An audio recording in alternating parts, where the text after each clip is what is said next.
My name is Kelsey Chevalier. I'm a overhead construction coordinator with Winnipeg Overhead Construction. We are currently in the midst of fire restoration up in Beresford, Long Lake in the Nopiming Park.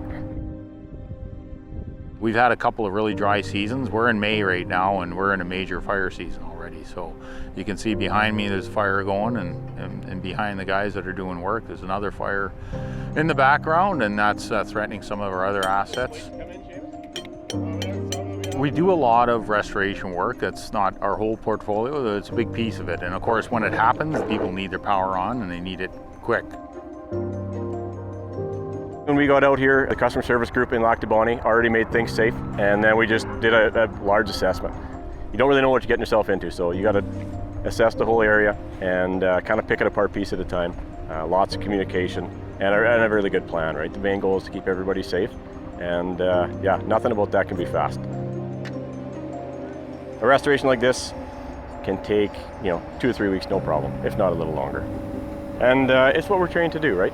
As power line technicians and as operator drivers, doesn't matter who they are. Everybody who's working out there takes pride in what they do, and this is when they all come out and shine, right?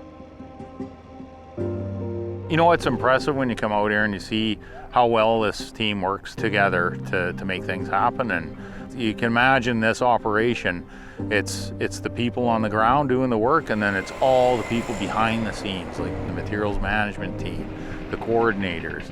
They're more than happy to chip in and make things happen for Manitobans, right? It's about servicing our customers, and lots of logistics behind it, and that's where our organization is just really good at it, because we've done it for a lot of years. So we just learn from the past and keep getting better doing it.